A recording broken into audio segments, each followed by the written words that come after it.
How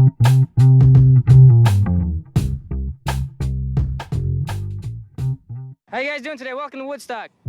There is a sixth sense that you develop when you spend your life going to venues. Woodstock, baby. I can tell you 100 feet away what the energy in that venue is going to be like. It was not your parents' Woodstock. We got off the bus and I was like, something's not right. It was like 1,000 degrees. I think we should leave. It's so hot in here. Water was $4 a bottle, which is a ridiculous cost. The porta potties, unusable. You had kids rolling around in what they thought was mud. In an environment where exploiting women, you could get away with it. You could feel something bubbling. In pop culture, there's this dark energy coming from young white males that entertainment is perpetuating. You have a crowd who are excited, inebriated, and you give them a band to help them release that energy. What do you think's gonna happen? They had the crowd going insane. People were dehydrated, passing out. There are a lot of stupid humans around here. We walked off stage and we're like, get out of here. Like, we need to leave right now. There's no rest, there's no breaks, there's no rhythm, there's no come down. It's gonna crash. The laws of normal society just don't apply here. Kids were petrified out there. This wasn't Woodstock 69.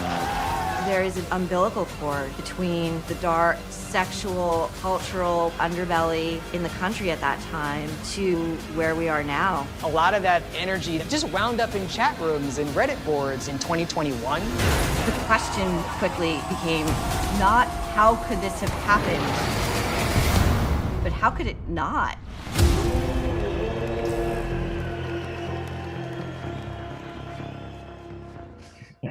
How are you, Garret? I'm good. How are you? I'm fine. Where are you? Where are you based? Where I'm in are you Los now? Angeles. You're in LA. Okay, Yeah. very good. What about you?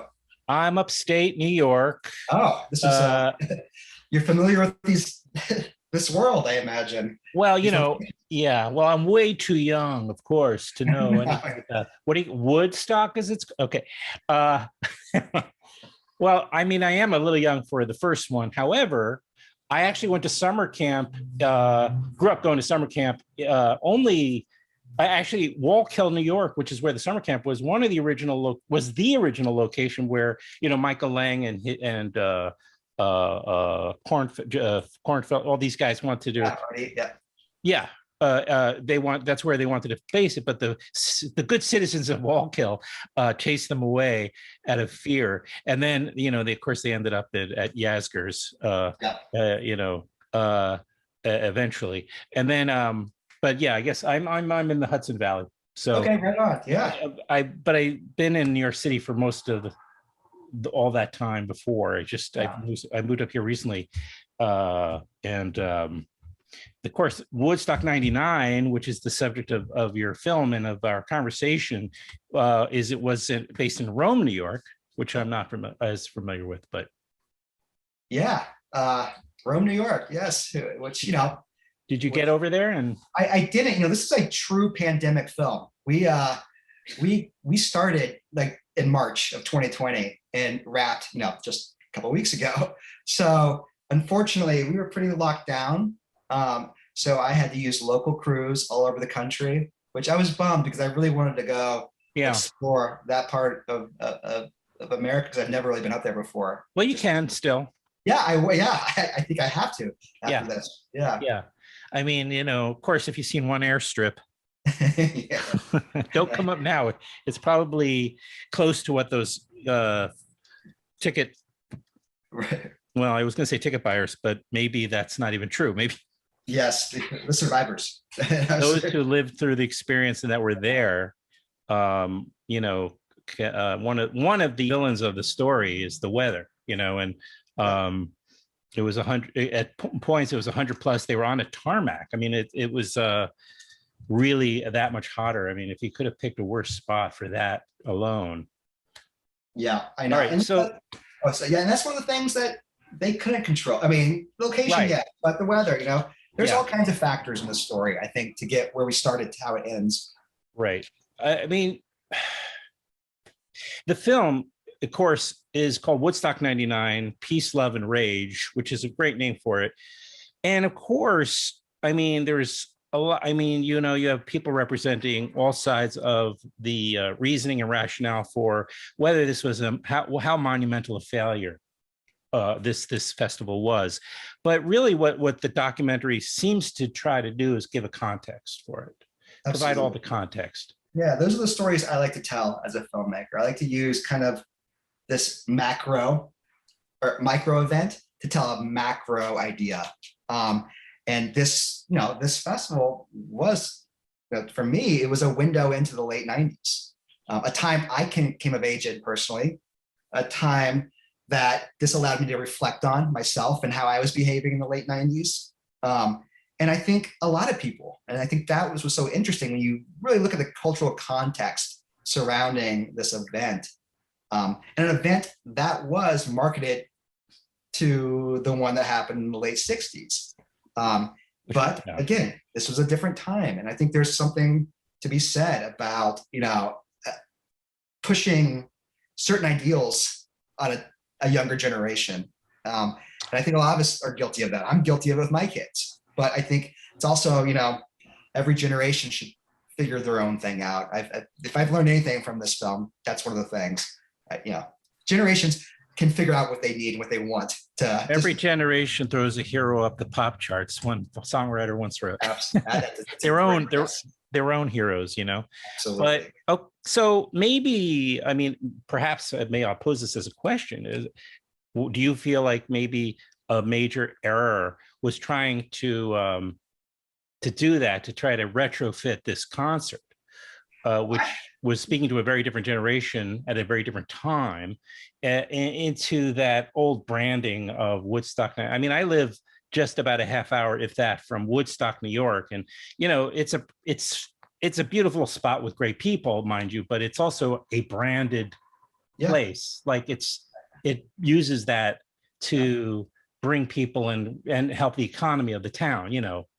Absolutely. I think that is one of the many factors of what happened that weekend. But you know, truthfully, I talk about it. I think generations are nostalgic for the decade they were born in.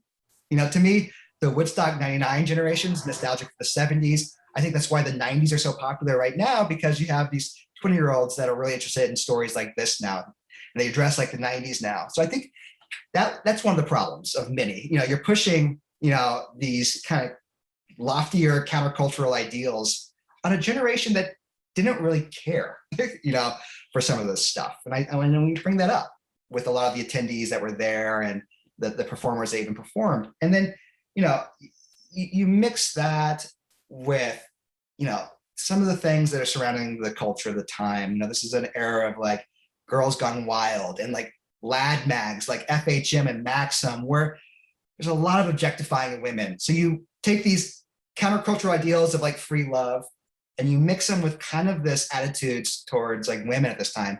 You put them on a tarmac in the middle of summer in the late 90s, it's going to create a toxic environment. And it surely did. There were some really tragic repercussions of this, I think. Right. So water bottles at $4 a pop. It's a very, you know, there was a lot of, it didn't take a lot to push these people, a lot of the people over the edge, but well, I should make a disclaimer. I worked at Sony Music then. I had been working at Sony. We released the album, if you want to call it a soundtrack. We released the album version of Woodstock 99. But I just remember as a massive hit too, I imagine, because I don't know about that. Maybe. I mean, surely you're right. The lineup you'd assume so, right? Yeah, I think the CD sales were huge for Woodstock. But again, this was the zeitgeist of the time. This was the top of the Billboard charts, this lineup at that time. So it speaks a lot about what was connecting with, I think, the attendees at the festival. Yeah, you touch on this a drop in the documentary, but it's interesting. In '99, this is just at the tipping point where downloading became a thing. Right? Don't you have a segment about Napster in the film? Yeah. And anyway, so it's a very specific time in the music industry as well. How in the world did you get Michael Lang and John? How do you pronounce this? Cher? John Sher, yeah. Cher. How did you get those guys? I mean, I will say, especially John, dug in his heels, and is being very defensive. I mean, he was obviously probably had a lot of reasons for that. But how did you get those guys to participate? I asked them, and I said, I'm telling the story, but I want to. You know, is an HBO doc yet, or? Yeah, well, but you know, and I told them, and I think it's true. I go, I'm using this festival as a lens into the culture of the time, and really raising the question if the festival was a victim of its time, or were there other things at play? And I was like, look, I'm telling the story no matter what. When did you interview? Sorry to interrupt you, Garret. And when did you interview those guys? Those two guys? I think last December, I want to say, before the end of the year. 2020, December 2020. So Woodstock 50 was already had already fallen out. All right. So, and Michael, it's just, to me, it's just shocking that Lang still agreed to do it based on the enormous controversy around 99. Easily considered a failure, and then also 50 being another failure before it even happened. It didn't happen. It got canceled. You know, again, I just offered a platform to tell their side of the story. And, okay. You know, they've been. This is something that has lived with these two guys for 20 plus years now. This thing, and I know it can't be easy. You know, right. They don't want this to be their legacy, and I don't think it is. I think they both have done incredible things in the music world, honestly. At the same time, there's things that they still believe, and I question some of those things, and I think it's important to question those things. There's a lot of finger pointing that goes along with this festival, and like again, most importantly is for me was this cultural context and finding some of these threads from the late 90s to where we are now, without having to implicitly say that. And I think you see a lot of things of how we've ended up from there to now, you know, in kind of some of these complicated societal things going on now. And I think it's really interesting. I think that's the power of documentary storytelling. Do you, I wonder if John will feel like he came off well. There were of course cases reported of sexual assault. Yeah. And he you know, he sort of says something that's you know, right or wrong, it's also incredibly, you could look at it as what he said is brave, because it's the Me Too time where, you know, part of that is this cancel culture nature. If you say anything that is unpopular at the moment, you know, it could actually damage your career quite a bit. So, and he kind of put a good deal of the onus on the young women, not all of it. Yeah, you know, I think John, you know, I think it's something he believes, and he's gone on record saying, of course, totally, not just to me, he's gone on record saying it before in the past, and you know, and I think I like John and Michael a lot. I think they're really nice guys, and I'm forever grateful they participated. And again, yeah, it's great that they did. Yeah, but I think also John represents a lot of people from that era and what they believe. Honestly. Again, a big theme of this movie are kind of, you know, power dynamics and how they were changing and how they were in the late 90s, whether it's generational or gender based or racially based or class based. And it's something that excited me in digging in and exploring, and how they were changing. This is the onset of message boards and the internet and Napster, and those are shifts in power dynamics as far as kind of giving power back to the people a little bit. You started finding like-minded people, and you know, I think all those things are really an interesting time and kind of changing our world for, you know, for better or for worse in some cases. Well, the name of the documentary again is called Woodstock 99: Peace, Love, and Rage, directed by Garret Price, and it's premiering on HBO on July 23rd at 9:00 p.m. Across time zones, and also streaming on HBO Max. It's part of a series, right? It's the first in a series of films that the sports writer turned producer Bill Simmons is producing for HBO, I guess, in this series of music documentaries. Yeah, it's really exciting. There's some great stuff coming down the pipeline. It's kind of a sneak preview of the series, I think, coming in the fall. So yeah, I feel very lucky that gets to lead it off. They've been incredibly supportive along with HBO and telling the story and getting it out there. Do you feel like, I appreciate your candor, and the film really does go in deep. I mean, you know, it's a very uncensored kind of look at, or unfiltered, however you want to put it, you know, look at what happened over those days, that summer of 1999. And where it's actually the 23rd? It's 20, right in that, right? That fell 22 years. 22 years. 22 years. So it's right on the anniversary. Yeah. And do you think there was I mean, it's a broad question, but maybe it's impossible to answer. Do you think it could have been avoided? I mean, do you think like this was a fait accompli on some level? The heat, the airstrip, I mean, you know, you'd think, okay, let's anticipate the following things, right? Rain, heat. I mean, as a festival organizer, you would be anticipating a lot of this stuff, right? Not all of it, but I mean, Michael Lang was there because he invented Woodstock. They did the exact same thing. They tore down the fences. They broke in. Security fell apart very quickly. You know, it's a tough question. I think there's a lot of things that they could have done better for the well-being. I'm just sort of wondering, even in the abstract. I'm not here to. I feel like. Yeah. I think honestly, they kind of have fallen victim to their own mythology of Woodstocks, that they'll just work out, you know, people will just come together in this idyllic setting. This wasn't the most idyllic setting, but come together and humanity will win. And I just think that there's a danger in that. You still need to take care of people, you know, basic human needs. And I feel like that was a bit ignored at the expense of trying to make profits. And, you know, it's hard not to kind of look at them as hippies turned capitalists, which I think a lot of people from that generation are, you know? Yeah. Well, I do remember, I think I was away because it said Al Green canceled. He was supposed to be one of the acts.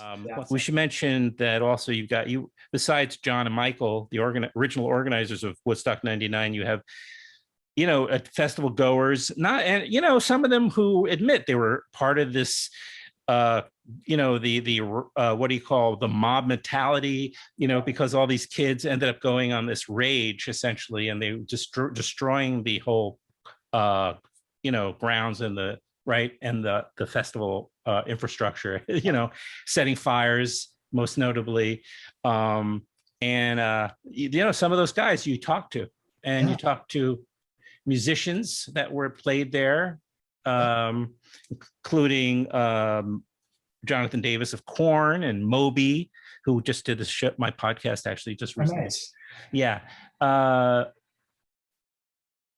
Where is there anybody that wouldn't participate? Yeah, no, I've talked to, we wanted to talk to everybody, you know? And this has been kind of the catch-22 of making a pandemic movie, because a lot of these artists were at home.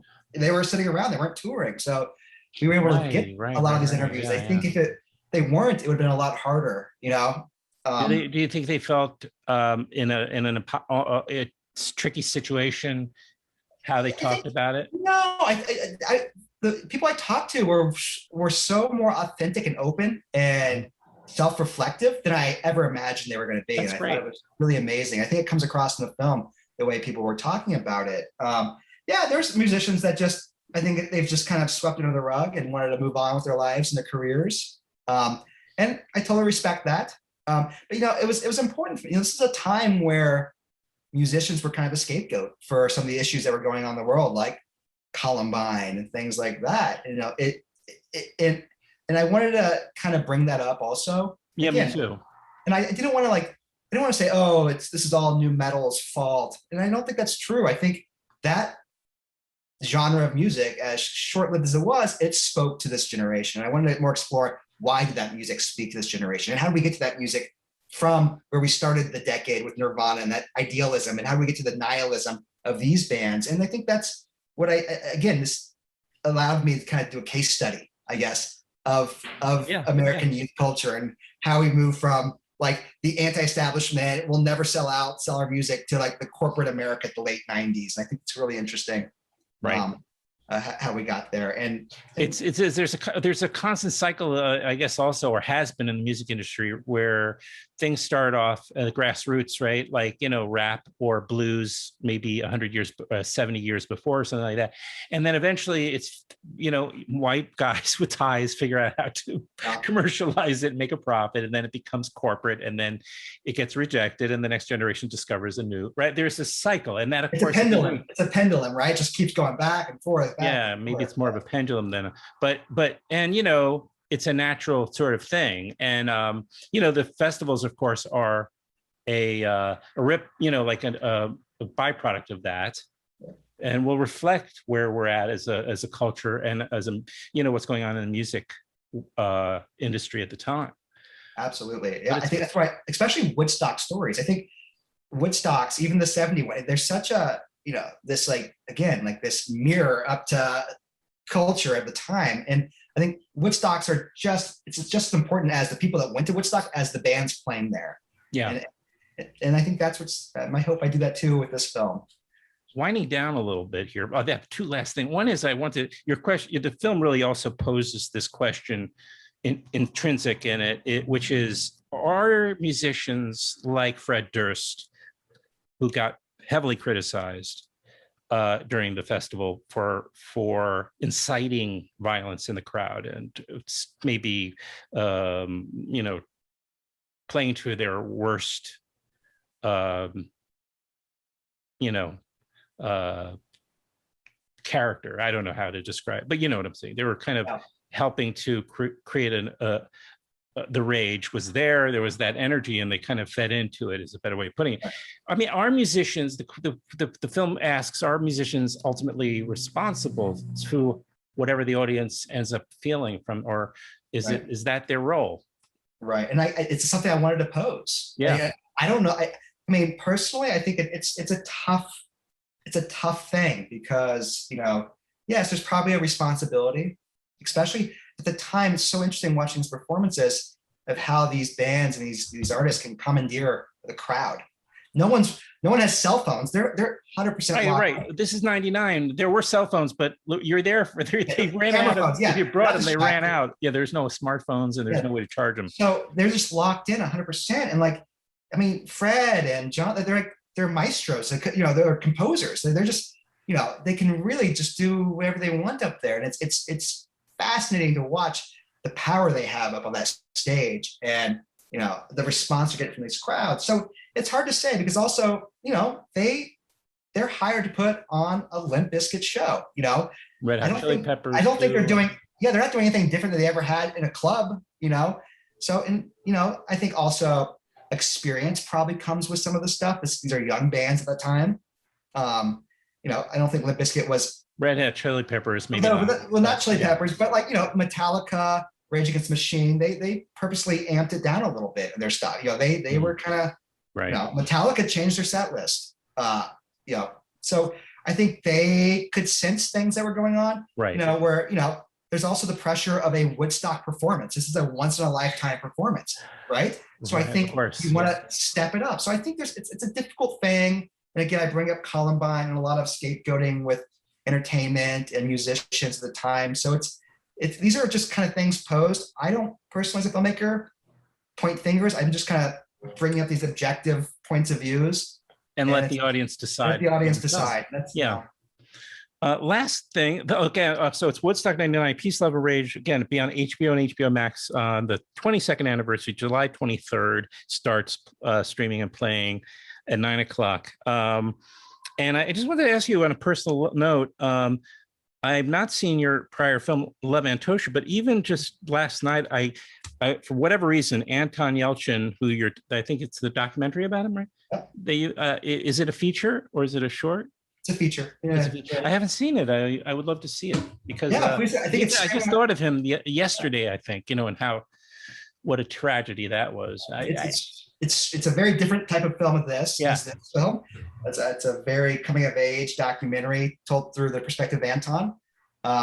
I think it's streaming on Amazon Prime right now. So Oh, very good. yeah, check it out. I will. I'll find it then. Good. All right. Well, let's do this again. I hope we get a chance. Yes, absolutely. And, it thank you was so really nice. much, man. I appreciate you spreading the word about the film. My pleasure. All right. All right. Bye. Take care. Bye-bye.